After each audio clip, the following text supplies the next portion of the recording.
I hired a woman to clean the house while my entire family was out. About an hour later, she called me and whispered, "Ma'am, is there anyone else in the house?" I froze.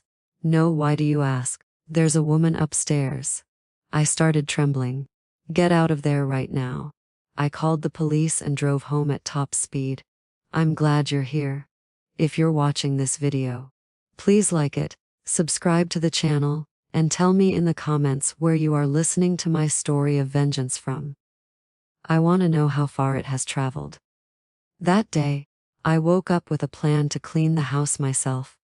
I wanted everything to be spotless, especially before the coastal rains returned. When the humidity makes everything feel heavier and dirtier, I rolled up my sleeves, grabbed a rag, and stood in front of the living room window, ready to start with enthusiasm. As I wiped the glass, the phone in my pocket vibrated. I looked at the screen. It was Yvette, my childhood friend, whom I hadn't seen in many years. Her cheerful voice filled the phone, letting me know she would only be passing through Savannah, Georgia for one day, and wanted to invite me for coffee. My heart warmed hearing her familiar voice. It and I shared so many memories, running through the fields, staying up late, talking about our dreams.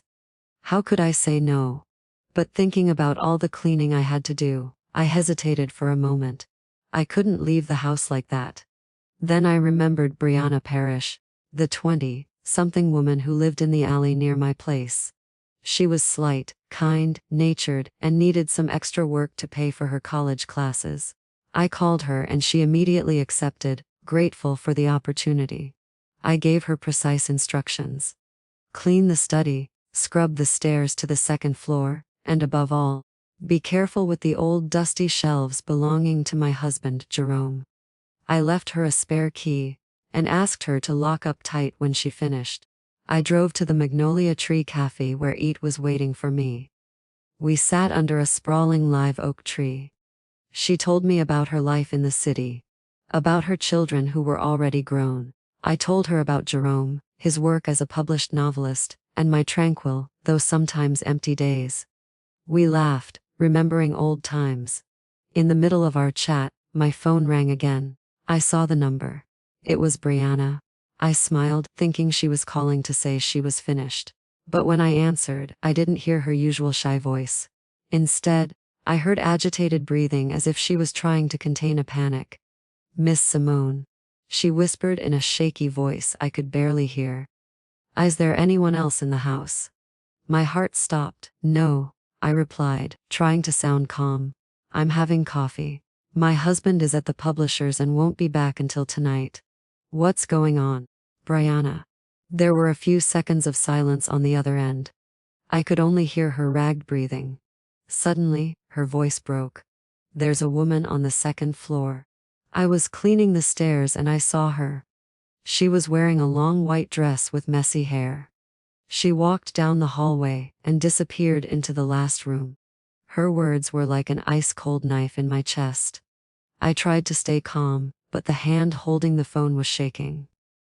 My first thought was that someone had broken in. The house was over 70 years old, but we always locked everything carefully. How could someone have entered? I apologized to Yvette, telling her I had an emergency. She looked at me worried, but I just shook my head, unable to explain more. I told Brianna on the phone, "Brianna, get out right now. Lock the door and wait outside. I'm on my way." I called the police while driving, my voice cracking with anxiety. I explained there was an intruder in the house, trying to provide details even though my mind was a whirlwind. I tried to call Brianna again, but she didn't answer. Every unanswered ring made my heart pound harder, as if it were trying to escape my chest. I imagined the worst, that something had happened to her, or that the intruder had attacked her. That day, the streets of Savannah seemed endless, even though I was flooring the accelerator. When I arrived home, a police cruiser was already parked in front of the door. Brianna was sitting hunched on the front step, her face pale, her eyes wide open, filled with terror. I rushed toward her, hugged her, and asked anxiously, "Are you okay? Did you see anything else?" Brianna just shook her head, her lips pressed together as if she couldn't utter a single word. Two police officers, one middle-aged with a serious look and a younger one, walked out of the house. They said they had checked every corner, every room, every closet, under the beds, even the backyard shed. There was no one. There were no signs of forced entry. All doors and windows were locked without a single scratch or strange mark. I sighed with relief, but the feeling of uneasiness didn't leave me. Brianna recounted, still trembling. I swear I saw her, Miss Simone. She didn't look real. She was like a shadow. I won't dare go up to the second floor again. I stroked her shoulder to console her, but a doubt began to grow inside me. This house was over 70 years old. It had belonged to Jerome's family before we moved in. The brick walls, the creaking wooden doors, the dark corners, they had always made me feel like they were hiding something, but I couldn't imagine a woman. Just then, I heard Jerome's sedan pull up the cobblestone driveway in front of the house. He got out, his face surprised to see the police car and me next to Brianna. I took his arm and quickly told him what happened. I expected him to be as worried as I was, to want to find out what was going on, but Jerome only smiled faintly, a smile I rarely saw. He approached Brianna, patted her shoulder, and said in a soft, almost mocking voice, "You must have been tired, honey," and confused the sun's reflection with a shadow. "Our house is old. It has many corners that play tricks on the eyes." Brianna lowered her head without saying another word. I looked at her, my heart heavy. I knew she wasn't a fanciful girl. She was hard-working, honest. She had no reason to invent something like this. But Jerome's gaze, his calm, began to make me doubt myself. Maybe he was right. I apologized to the police for making them come out. A bitter embarrassment rose in my chest. I paid Brianna, asked her to go rest, and promised I would call her if I needed her. 3 months later, I officially retired. There were no more rushed mornings getting ready for work, no endless meetings, no days racing against deadlines. The old house in Savannah became my world. But the change of pace kept me awake at night.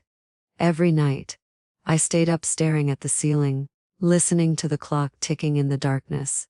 During those nights, I began to notice strange sounds coming from the attic. At first, they were slight noises, as if something small accidentally fell to the floor.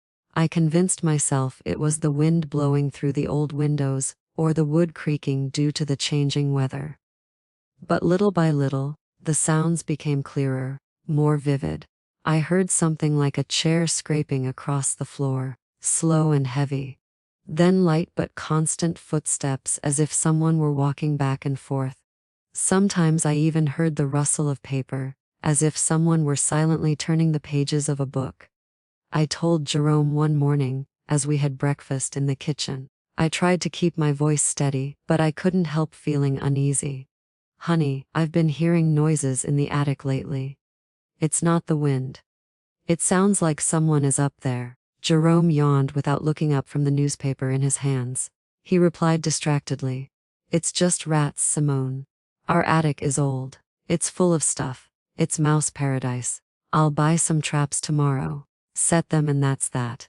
The next day, just as he promised, Jerome brought home some large metal traps, the kind that make a loud snap when they close. He placed them at the foot of the ladder leading to the attic, right beneath the old wooden door. "There," he said, dusting off his hands. "Now you can sleep soundly, my love." Oddly, the noises disappeared completely after that. No more footsteps, no scraping chairs, no rustling paper. I sighed with relief, convincing myself that Jerome was right. Maybe it was just mice and I had worried too much. But then strange things started happening, things impossible to ignore. One afternoon, I bought a package of spicy sausage from the local market, my favorite for its intense flavor. Jerome, on the other hand, had never liked anything spicy. He wouldn't even taste it. I carefully wrapped the sausage in paper and stored it in the refrigerator, planning to enjoy it over the weekend. The next morning, when I opened the door, I froze. A large chunk was missing. The cut was irregular, as if someone had sliced it off in a hurry. I asked Jerome, who was reading the newspaper in the living room. Did you take some of the sausage from the refrigerator? He looked up, frowning, as if my question was absurd. I felt like trying something spicy yesterday, so I cut off a little piece, he replied distractedly. It was good, actually. I stood motionless, unsure what to say. Jerome had never tolerated spicy food. He even complained when I cooked something with too much seasoning. But I didn't want to argue, so I just nodded and walked away. A doubt lodged in my chest. A few days later, the sausage had disappeared entirely. I rummaged through the refrigerator, checked the trash, but found no trace. This time, I didn't ask Jerome anything. An uncomfortable feeling, like a block of ice, began to settle within me. Then, one Saturday afternoon, Jerome and I drove to Charleston, South Carolina, to visit some old friends. We left early in the morning and returned late at night. When we entered, the house was as silent as always. I went upstairs to the second-floor bathroom to wash my face and shake off the day's fatigue. But as I stepped inside, I felt something cold and damp. The floor was soaked. Water seeped between my sandals, icy cold. The floor was completely wet, as if someone had just taken a shower. I looked around and saw drops still sliding down the shower walls, shining under the light. My heart hammered loudly. No one had been home all day. How was this possible? I called for Jerome, my voice trembling. Come here, please. The bathroom is soaked like someone took a bath. He entered, looked for a moment, and shrugged. It must have been the afternoon rain that came in through the ceiling vent. My love, I looked out the window. The street in front of the house was dry under the street lights. It hasn't rained, Jerome, I said, trying to sound calm. He frowned, slightly annoyed. Then it must be a leak in the old pipes. You always worry about nothing. I'll call a plumber tomorrow. But he never called a plumber. In the following days, the bathroom floor was dry, as if nothing had happened. I checked the ventilation grate and the pipes, but everything seemed normal. Jerome's explanation, though reasonable, failed to erase the feeling of unease that was growing inside me. The noises in the attic, the disappeared sausage, the puddle of water with no apparent source. It all seemed like unconnected fragments, but when put together, they formed a contradictory image I couldn't stop thinking about. A week later, I decided to clean Jerome's study. It was his pride, a small room on the second floor with dusty oak bookshelves, filled with hundreds of books and old documents. I always thought that someday we should donate some of the books we rarely read to the city library, so they could reach the hands of those who needed them. That day I stood in the middle of the room starting to classify the books on Jerome's desk. There were piles of drafts, notes, and papers stacked chaotically, as if he never intended to organize them. When I lifted a heavy stack, my hand shook, and all the papers spilled onto the floor. The sound of the paper falling broke the silence in the room and made me jump. I bent down to pick them up. And right at that moment, a small wooden drawer that had been stuck for years sprang open with a dry click. I hesitated for an instant and looked inside the drawer.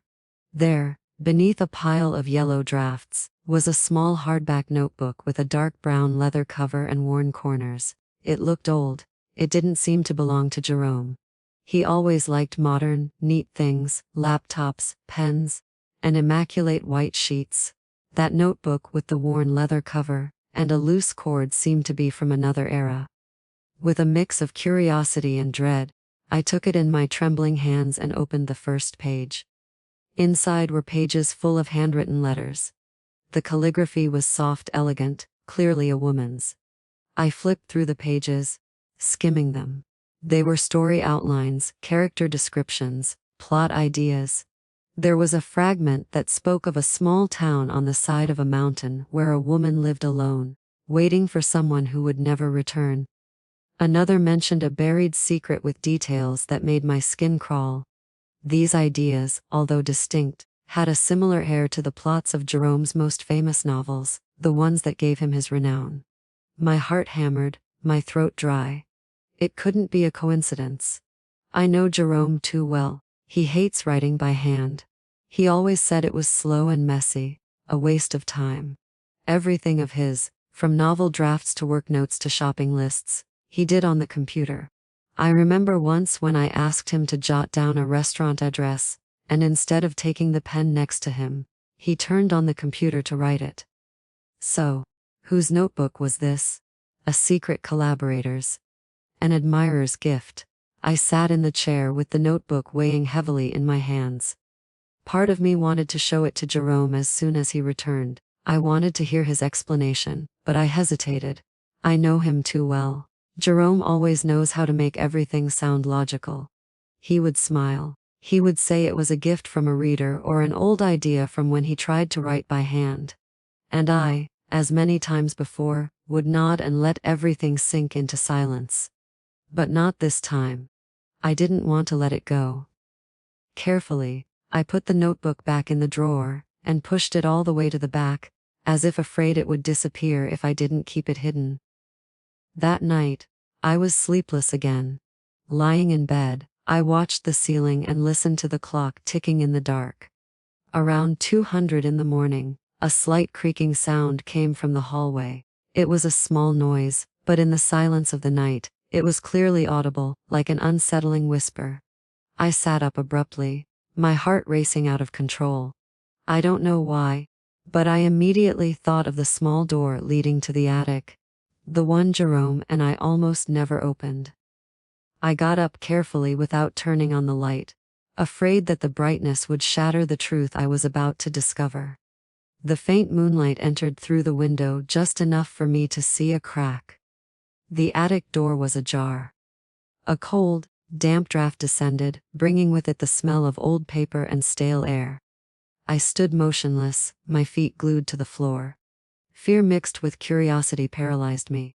I went back to the room and gently shook my husband's shoulder. Jerome, wake up. The attic door is open. Jerome groaned half asleep and got up with an irritated gesture. He put on his slippers and walked in front of me down the hallway without saying a word. But when we arrived, the door was closed. The latch firmly in place as if no one had touched it. I stood there staring, looking for any sign. A scratch, a crack, nothing. Jerome turned to me with an expression of tiredness and disappointment. "Simone," he said in a grave, exhausted tone, "you've been too tense lately. You aren't sleeping well. That's why you see things that don't exist. Come back to bed now." He walked me back. I lay down, but kept my eyes wide open, fixed on the ceiling. For the first time, I began to doubt myself, wondering if I had truly imagined everything. In the following days, since I found the mysterious notebook, I tried to keep everything normal. Although the unease consumed me internally, I began to notice Jerome's every gesture, every look, every word. Lately, he had acquired a new habit that only increased my suspicions. Around 10:00 at night, when I was already in bed with a book in my hands, ready to sleep, he would say he had to continue working in the study. "I need to concentrate a little, Simone," he would usually say in a soft but firm voice. "The manuscript is at a complicated part, you go to sleep first." I would nod, smiling. But every time the study door closed, I felt an invisible distance opening further between us. One night, I woke up thirsty. The clock on the table showed almost 100 in the morning, and the second hand seemed to be counting something in the darkness. I reached out to touch Jerome, but the bed was empty, the sheets cold, as if he had never been there. My heart leaped. A sensation of disgust ran through my body. Where was he? I put on a thin robe and went out into the hallway, thinking he might have fallen asleep at the desk, as he did sometimes when the pressure from the publisher exhausted him. I walked down the dark hallway. The faint light from the living room projected strange shadows on the walls. I pushed open the study door, but the room was empty. The computer screen was off, the chair perfectly placed beneath the desk, as if no one had been there. I called out softly, "Jerome." My voice echoed in the silence, but there was no answer. I went down to the kitchen, thinking he might have gone for water, but it was also empty. Only the moonlight entered through the window. making the shadows of the plates on the shelves look like ghosts. I started walking through the house, calling his name, my voice growing shakier. My heart pounded hard, as if sensing that I was about to confront something. As I passed the staircase leading to the second floor, I heard a very soft step, almost imperceptible if I hadn't been paying attention. I looked up, and under the dim hallway light, I saw a silhouette slowly descending. It was Jerome. He was barefoot, walking carefully, as if he didn't want to make the slightest noise. In his hand, he carried a porcelain plate, the kind we used for weekend dinners. When he saw me there, his eyes widened. An expression of surprise crossed his face. The plate slipped from his hands, fell onto the stone floor with a sharp clank, and shattered into pieces. That sound tore through the silence of the night, startled me, and I took a step back. I looked at the fragments, confused. The plate was empty, clean, with no traces of food or grease, as if it had been carefully washed. That only increased my bewilderment. I looked up at Jerome and asked in a trembling voice, "What were you doing up there at this hour? I thought you were in the study." He bent down and began picking up the pieces with slow movements, as if trying to buy time to think of an answer. He avoided my gaze and said in a forced tone, I got stuck on the end of the book. The editor won't stop pressuring me, you know. I needed a quiet place, so I went upstairs for a while. I got hungry and went up with some food. I stood there watching him pick up the pieces, unable to fully believe him. I knelt to help him. When our fingers brushed on the cold floor, I felt a shiver of distance. That hand that once gave me comfort now chilled my skin. I knew he was under a lot of pressure from the publisher. The constant calls from Mr. Sterling, his editor, kept him tense. Maybe, I told myself, he just needed space to write. Maybe I was overreacting. The next morning, the house was heavy, as if an invisible cloud floated above us. I woke up tired, my head full of unanswered doubts. Jerome, avoiding looking at me, got up earlier than usual. I heard him silently preparing coffee, the soft clinking of the porcelain. But without the usual good morning. He locked himself in the study, closing the door firmly, and I knew he didn't want interruptions. I stayed in the hallway looking at that wooden door with a heavy heart. Near noon, Jerome emerged, dressed in a gray suit and carrying a small suitcase. He paused in the living room where I was sitting with a cup of cold tea. I need to go away for a few days, he said in a flat, emotionless voice. Maybe I'll go to Atlanta. I need a change of scenery for inspiration. I looked up, surprised. Jerome never left without warning. He always planned everything in advance. He consulted the itinerary with me. Why so suddenly? I asked, trying to sound calm, though my heart was pounding. He didn't look at me directly. His eyes were fixed on the window where the sunlight filtered through the dusty panes. The idea just came to me suddenly. He replied monotonously, "Be careful while I'm gone." But just before walking out the door, he suddenly turned and placed his hands on my shoulders. His grip was stronger than usual, making me jump. "Simone," he said in a low, serious tone, "while I'm away, don't let anyone in. Do you hear me? Especially no one from the publishing house. If Mr. Sterling, my editor, comes looking for me, tell him I went on a trip and that you don't know when I'll be back." I nodded, but a feeling of unease grew inside me. His words didn't sound like a simple warning, but an order, an alert. Jerome had been gone for about 2 hours when the doorbell rang. I looked through the peephole and saw Mr. Sterling, Jerome's editor, next to a young assistant. Both looked impatient. I hesitated for a moment, my hand on the doorknob, feeling my chest flutter. Jerome's words echoed in my head, but I couldn't stay here without answering. I took a deep breath, opened the door, and forced a smile. Mr. Sterling didn't wait for me to invite him in. He walked straight into the living room with an annoyed expression. "Miss Whitlock," he said in a harsh voice, "I know Jerome is home. Stop covering for him. We need the manuscript urgently. The deadline was 2 weeks ago." Keeping my composure, I repeated exactly what Jerome had asked me to say. I'm sorry, Mr. Sterling, but Jerome left this morning to seek inspiration. I don't know when he'll return. Mr. Sterling let out an ironic laugh that chilled my blood. He pointed toward the Hamiltons' house, our neighbors across the street. Don't lie to me anymore, he said sharply. Mr. Hamilton told me he sees the attic light on until very late every night. If Jerome is working that hard, he should have the manuscript ready, not hiding like this. The young assistant, a girl with kind eyes, intervened. Ma'am, we just want to help. If Mr. Jerome is going through writer's block, he should talk to us. We can support him. Her tone was gentle, but I could no longer concentrate. Mr. Sterling's words struck me hard. The attic light. I had never noticed that. We almost never went up there. It was full of old boxes and cobwebs. Why would a light be on? And why did Mr. Hamilton say he saw it every night? My heart seemed to stop. I tried to maintain my composure as I walked them to the door, promising to notify Jerome as soon as I had news. But as I closed the door, I leaned against it, trembling. My mind raced. The scattered fragments began to fit together.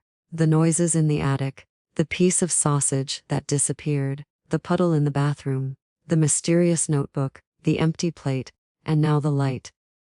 It all pointed to the same place. The attic, that forgotten space I hadn't been in for years. I no longer felt fear. Instead, a cold determination began to grow inside me, like a silent flame that pushed me to discover the truth. I went to the backyard shed, where a faint light from the street lamp filtered through the crack in the door. The smell of dust and old oil made me cough. I looked for the old folding ladder that we hadn't used since we moved in. It was heavy, covered in dust and cobwebs, as if time had left it behind. I dragged the ladder down the second-floor hallway, each step weighing me down, as if I were carrying all the accumulated suspicions. When I placed it under the hatch leading to the attic, I felt my heart pounding hard, but not from fear. It was an urgency, a certainty that I was about to discover something that would change everything. The metal latch was rusty, so stiff that I had to use all my strength, grit my teeth, and push hard until it gave way. The metal made a sharp click like a final warning. I lifted the hatch door and a suffocating damp current of air descended, bringing with it the smell of old paper and years of confinement. That smell turned my stomach, but I didn't stop. I turned on my phone's flashlight. The cold white light cut through the darkness. I took a deep breath and climbed up. Each rung creaked beneath my feet, as if guiding me toward a world I wasn't prepared for. The attic was larger than I imagined. A dark space full of stacked cardboard boxes, old furniture covered with dusty white sheets, and cobwebs hanging like ghostly curtains. The only light came from a small, dirty window, leaving opaque beams on the wooden floor. I swept the flashlight across the entire space. My heart was beating so fast it felt like it would jump out of my chest. In the farthest corner of the attic, there was a small organized space, like an oasis in the middle of the chaos, a wooden table, a chair with a broken leg, and an oil lamp dimly lit, casting a yellowish, almost dying light. And then I saw her, a woman sitting with her back to me. She was thin, with long white, tangled hair falling over her shoulders like a forgotten cascade. She wore a yellowed white dress with torn edges. The sound of the pencil scratching the paper was the only thing breaking the silence, like a faint heartbeat of life. I stood paralyzed, my throat closed, unable to utter a word. I stammered, "Who is there?" My voice sounded weak, swallowed by the darkness. The pencil stopped. The woman turned her head abruptly. Under the faint lamplight, her gaunt, pale face appeared. Her eyes were sunken, tired, but with something familiar that made me tremble. My world collapsed. My legs gave out, and I had to lean against an old trunk not to fall. It was Alana, my sister, the face I hadn't seen in 30 years, only in dreams and blurry photos. Alana, whom the entire family believed lost forever, was there in the attic of my house in a state that broke my soul. Around her was a small world of secret existence, a huge stack of handwritten manuscripts, several empty cans, rolling water bottles, a dirty blanket on a thin mattress, and an old bucket for her necessities. Everything was living proof of a life in captivity. Alana looked at me, her dry lips trembling. She tried to speak, her voice, as if she had forgotten how. Sister Simone, she couldn't say more. She just looked at me with eyes full of tears, as if begging for a forgiveness I didn't yet understand. I no longer heard anything. Hot tears welled up and ran down my cheeks. I walked toward her like a sleepwalker, my legs shaking, my head spinning. Alana, my sister, the one I had cried for until my soul was dry, thinking I had lost her forever. Now she was here, alive, like a ghost inside my own home. I took her thin arm. I felt every fragile bone beneath her skin. Come downstairs to the living room, I said between sobs, my voice broken. Come down now, Alana. I helped her stand up. A storm of emotions raged inside me. Joy at finding her, pain at seeing her like this, and fear of the questions screaming in my head. Why was she here? Who had done this to her? And Jerome? What did he have to do with it? I guided her down the stairs. Her every step was unsure, as if her legs didn't remember what it was like to leave that dark attic.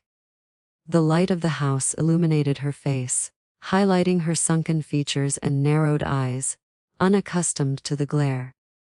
She looked like a creature of the dark, seeing the sun for the first time, and that broke my heart. Alana, my sister, who once shone like the Savannah sun, was now nothing more than a fragile shadow. I led her to the living room. I carefully sat her down in the most comfortable armchair, where the soft light of a lamp fell upon her like a caress. I rushed to the kitchen, filled a glass with cold water, and with trembling hands, brought it to her. Alana tried to hold it, but her hands shook so much that the water spilled. I knelt down, held the glass, and helped her drink sip by sip. Tears stung my eyes, but I held them back. I didn't want her to see me weak. She needed me to be strong, at least for now. After a few sips, Alana began to cry. It wasn't a soft cry. It was a silent scream, as if all the years of repressed pain were erupting at once. She collapsed onto my shoulder. Her thin body shook, and I could only hold her tight, feeling every vertebrae through her clothes. I didn't ask her anything. I just stayed there in silence, letting her cry, letting the tears carry away some of the weight she had carried for so long. When Alana finally calmed down, she began to speak, her voice broken, barely a whisper. Sister Simone, she murmured, looking at the floor, unable to meet my eyes. I never thought I would see you again, especially not like this. I took her hand, squeezing it gently, trying to convey some warmth. Tell me, Alana, I said, my voice firm yet tender. What happened? Why are you here? Then she began to tell me every word of hers like a stab. She spoke of that fateful night 30 years ago when her life fell apart. Darren Albright, her editor at the publishing house, had summoned her to his apartment to discuss work. Alana, naive and young, believed him. But when she arrived, Darren was drunk. His gaze was no longer that of a boss, but of a predator. He tried to force himself on her, his voice loaded with menace. Alana defended herself with all her strength. She pushed him, but he didn't stop. In the midst of the struggle, she panicked, grabbed a small marble statue, and hit him in the head. Sister, I just wanted him to stop, she said, her voice choked. I didn't want that to happen, but the blow was too strong. Darren fell to the floor, hitting his head against the coffee table, and lay motionless, showing no signs of life. Alana recounted that she was paralyzed, not knowing what to do, her mind blank with fear. Just then, Jerome appeared. He said he was just passing by to invite her to dinner at our house. But upon entering, he witnessed the entire terrifying scene. I wanted to call the police. Sister, Alana said, her eyes red. I wanted to turn myself in, do the right thing, but Jerome wouldn't let me. He stood there looking at her with chilling calm. You'll go to prison, Alana, he said in a cold voice. You'll lose your whole life. Let me help you for Simone. I'll protect you. I listened, my body cold. Jerome, the husband I loved, whom I trusted, had manipulated my sister using my own love for him. He convinced Alana that hiding the truth was the only way to protect me, to prevent our family from bearing the shame. That night, taking advantage of the darkness and isolation of the low country woods near the Ogeechee River, Jerome carried Darren's body in his car. He quickly dug a grave on the hillside in a place no one knew and buried the secret there. Then he brought Alana to our house when I was already asleep and hid her in the attic. It will only be temporary, he told her, until everything calms down. But temporary turned into 30 years. Jerome turned Alana into a ghost, living in secret in her own sister's house. When the police investigated, they discovered that Darren had withdrawn a large sum of money before he disappeared. Jerome skillfully spread the rumor that Alina and Darren were having an affair and had run away together. That story, coupled with both of their disappearances, made everyone, even me, believe it was true. The investigation stalled and Alana, in the eyes of the world, became a fugitive who abandoned her family. I stood there, tears streaming down my cheeks, but not from sadness. It was rage, it was the pain of betrayal. I remembered the days after Alana's disappearance, when I cried until I had no strength left, when our mother aged overnight from grief. I remembered Jerome's sudden literary career, his successful novels, the wealth and fame we achieved, all of it built upon my sister's pain and sacrifice. I didn't know Alana, I whispered, my voice broken. I didn't know anything. I trusted him. The first few years in the attic were hell, sister. Alana continued in a hoarse voice, her gaze lost as if reliving those dark days. I lived with fear, guilt, and an unbearable loneliness. Every night I dreamed the police were coming for me, or worse, that I was trapped forever in the darkness. She paused, breathing shakily. To keep from going insane, I started writing. I wrote about the stories I dreamed, about worlds where I could be free, where I wasn't a shadow. I listened, feeling every word like a stab. I imagined Alana, the vibrant young woman she once was, hunched in that cold attic, clinging to the pencil like the last spark of hope. And one day, she continued, Jerome found my writings. I thought he would encourage me, tell me to save them for myself. But no, sister, his eyes shone as if he had discovered a treasure. He said, Alana, you have talent. Write for me. I will be your voice to the world. I was paralyzed. My head was spinning. I remembered that time when Jerome suddenly announced he was quitting his accounting job at the newspaper to pursue his passion for writing. Friends and family were surprised because he had never shown interest in literature before. I felt proud of him, thinking he had found a creative spark I never imagined. But now the truth was like a slap in the face. Jerome wasn't a writer.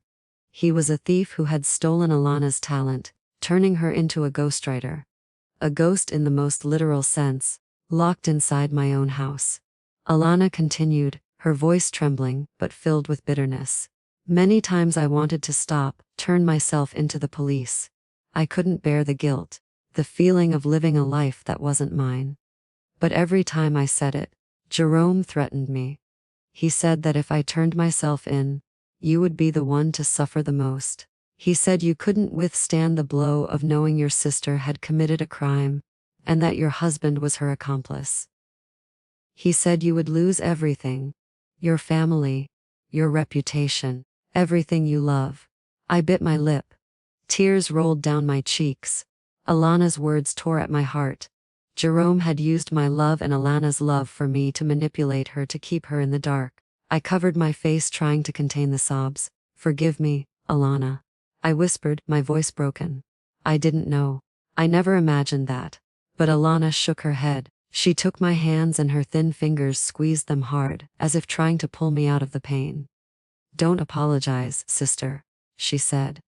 I let him manipulate me too. I was afraid. I believed that doing what he said was the only way to protect you. She recounted that living like that in secret had become increasingly difficult, especially since I retired and spent more time at home. Before, because I left early and came back late and went to sleep right after dinner to have energy the next day. I never noticed. That's why I had to shower quickly when you two were out, she said, looking down. That's why I had to steal food from the refrigerator at night. I tried not to leave traces, but sometimes I was clumsy, like the puddle of water in the bathroom or the piece of sausage you bought. Suddenly, I remembered all those strange details, signals that I had chosen to ignore.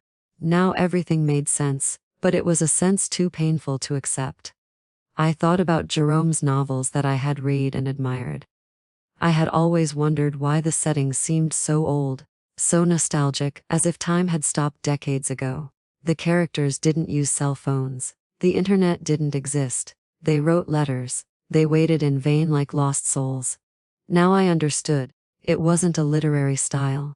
It was because Alana's world had truly stopped 30 years ago. She was trapped in the past. She could only write about what she knew. Those stories of two people who never managed to find each other were a reflection of her own tragedy, a life separated from the outside world. Alana took my hands, her eyes filled with tears. "Sister Simone," she said with a trembling but firm voice, "I can't live like this anymore. I have paid for my mistake for 30 years in this prison. Now, I want to face real justice. I want to turn myself in." Her words were like a final stab, cutting the last threads of hope I had left. I had lost her once when I thought she had run far away. I didn't want to lose her again. But looking into her eyes, I knew it was what she needed. Liberation, the truth, no matter how painful. Tears rolled down my cheeks, but I nodded, squeezing her hand tightly. "Okay, Alana," I said, my voice catching. "I'll take you to the police station. We will face everything together."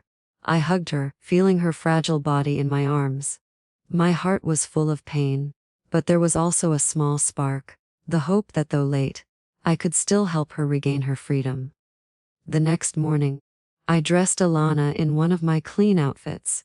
The dress was too big for her thin body, but at least it made her look more presentable. We hadn't slept all night. I sat next to her in the living room, telling her how the world had changed.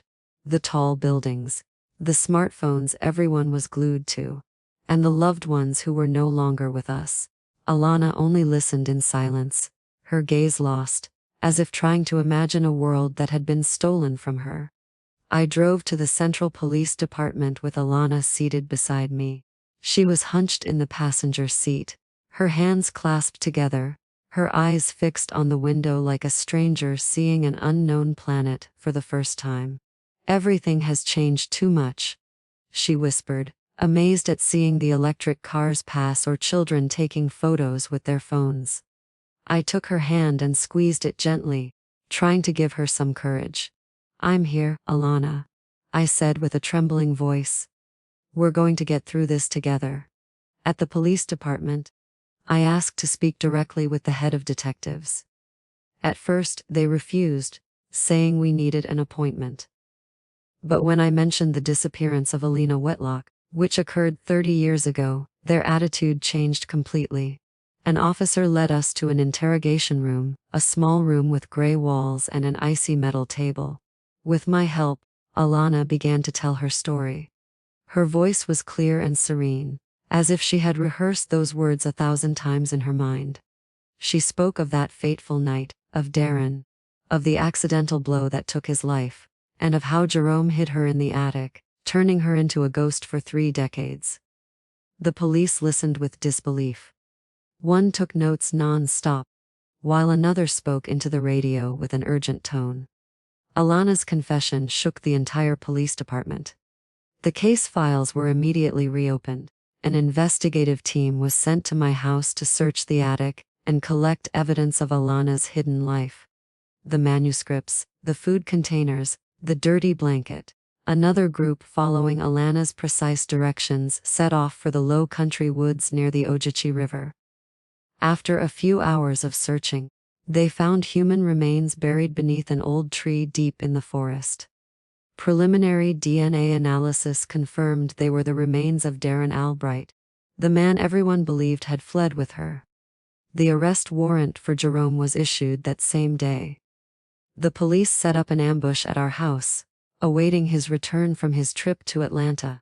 I wasn't there, but later Mr. Hamilton, our neighbor, told me that Jerome offered no resistance when they handcuffed him in front of the gate. He just lowered his head, his face expressionless, as if he had always known this day would come. Hearing that, I felt a strange emptiness. The man I once loved, whom I blindly trusted, was now nothing more than a distant shadow, burdened with the secret that destroyed my entire family. I hired the best lawyer for Alana, someone who committed to fighting for her to receive clemency. With the argument of self-defense and the 30 years she spent imprisoned, manipulated by Jerome, he believed justice would see her as a victim, not a criminal. I spent all day preparing things to take to her, clean clothes, books, and the dishes she loved most as a child. I wanted her to know that no matter what, I would always be by her side. But a few days later, while I was packing things to visit her, the phone rang. A cold, formal voice spoke from the other end of the line. "Ms. Whitlock, we regret to inform you.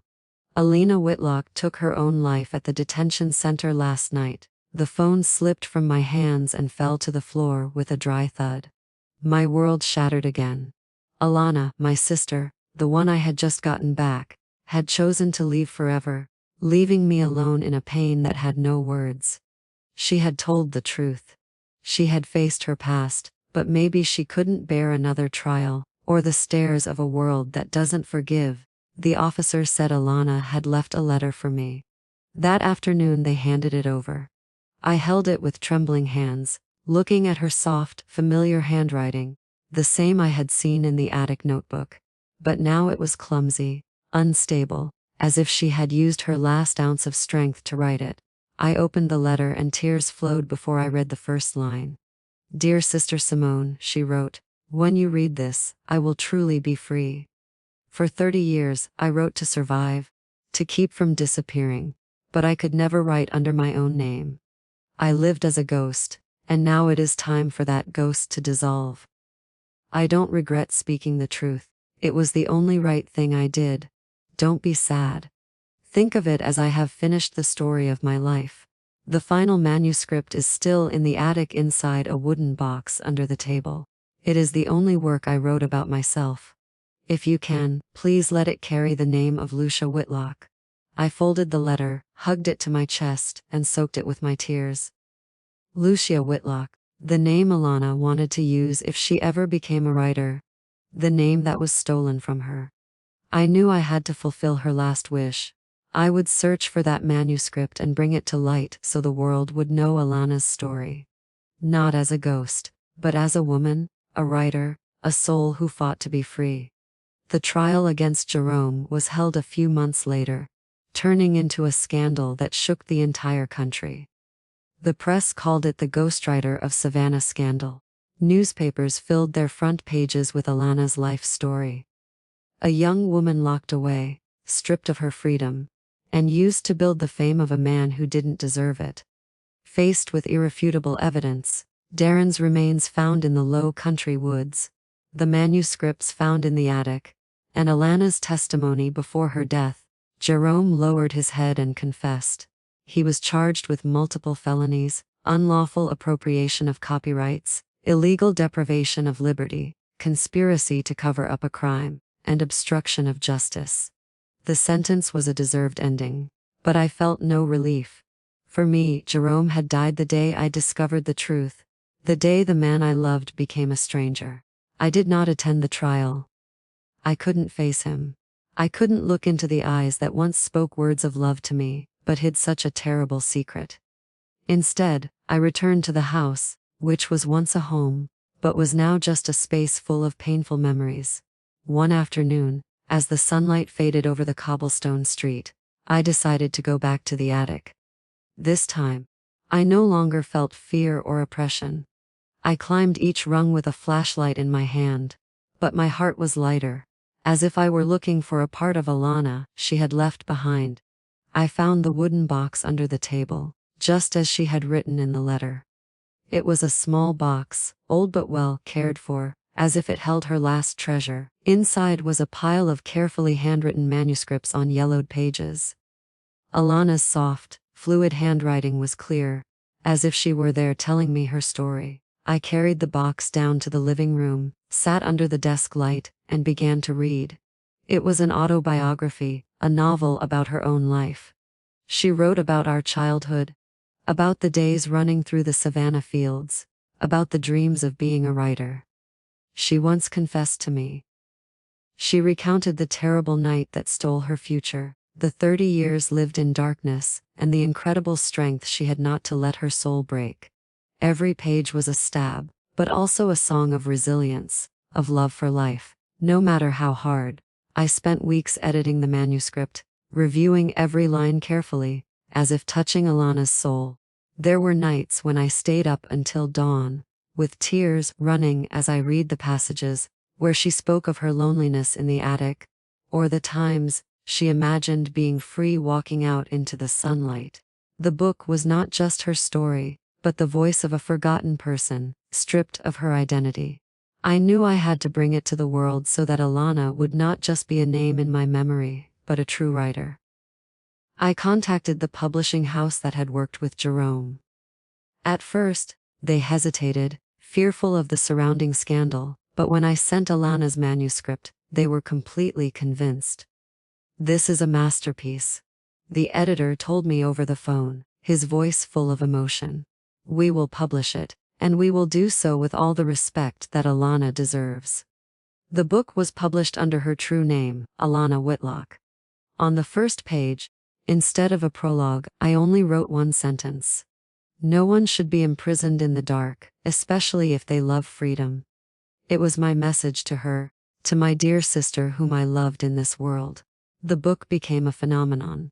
Readers across America, and then the entire world, were moved by Alana's life story. They admired her literary talent, the sincerity, and the poetry in every line. Jerome's old works, now re-edited under Alana's name, also began selling again as a way to right the injustice. Alana, though gone, finally became a recognized and beloved true writer. I read the reviews, the letters from readers, and my heart felt tight yet warm. You did it, Alana, I thought. You got your voice back. Sometimes I still go up to the attic. Now it is no longer a place of confinement, but it has been cleaned and turned into a small library. I open the window to let the sunlight stream in, illuminating the shelves where Alana's works are respectfully placed. I stand there looking out at the lively street. Alana's voice has been recovered, and justice has in some way been served. I know she is somewhere in the sunlight, in the pages of the books, and in my heart, free forever. And when everything ended, I understood something. There is no wall thick enough to enclose the truth forever. The lie, no matter how skillfully hidden, rots with time, like the dust that covers old shelves. Alana's life proves that silence can sometimes be crueler than guilt, and that fear can turn a person into a ghost within their own existence. If there is one lesson I want to leave you with, it is this. Dare to face the truth, however painful it may be. Speak up even if your voice trembles, because only when we dare to step out of the darkness are we truly free. And only when the truth is spoken can imprisoned souls finally rest. The story you have just heard has changed names and locations to protect the identity of the people involved. We are not telling it to judge, but with the hope that someone listens and pauses to reflect. How many mothers are suffering in silence inside their own homes? I truly wonder, if you were in my shoes, what would you do? Would you choose silence to maintain the peace? Or would you face everything to reclaim your voice? I want to know your opinion, because every story can become a candle that lights the way for others. God always blesses, and I am sure that courage will lead us to better days. For now, on the final screen, I will leave 2 of the channel's most beloved stories. I am sure they will surprise you. Thank you for staying with me until this moment. Did you like the story, and which city are you listening from? Let's meet in the comments. If you liked the story, you can support me by sending a super thanks, so I can keep bringing more stories like this. Thank you so much for your sweet support. I'm looking forward to your comments on the story. On the screen, you can see 2 new life stories that I highly recommend. There's so much more on my channel. Don't forget to subscribe. See you in the next life story. With love and respect.